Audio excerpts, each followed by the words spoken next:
It is possible to have an audience of people who are working class. It is possible to center stories that matters. It is so within our reach to center this type of art. And I felt very privileged to be in the audience, and I feel changed for the better.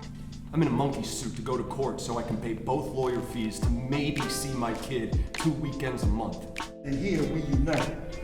Ain't that right, y'all? About what?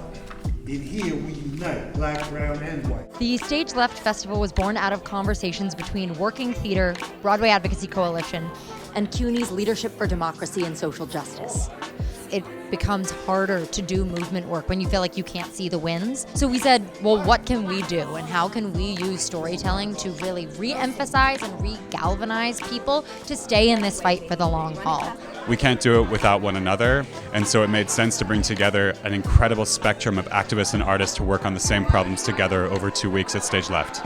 Some of our greatest memories are surrounded by food, our scrumptious accomplices, memories delivered on my back every day. Fruta de mi sudor, the food many of my countrymen have picked, prepped, and cooked with their bare hands. The play that we watched today, it was called La Dureza, was centering the experiences of delivery workers here in New York City and the organizing work that's being done to support and uplift them and their humanity. As organizers, we often are involved in narrative work of telling stories to build more powerful movements, to bring more people into our movements. The plays that we featured in Stage Left do exactly that. They tell powerful stories by working class playwrights of labor and of racial justice and of economic justice, really lifting up the fights that we're all complicit in and organizing among in New York City and beyond today.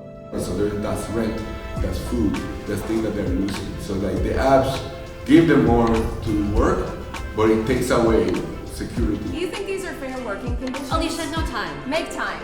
They'll wait. I'm not sure they can. A lady just threw a shoe at my head. Do you think that's fair working conditions? Her parole release relies on me too, you know? She has to be able to say she can return to a stable household, which means I need to be working, which means I need my body to be working for me.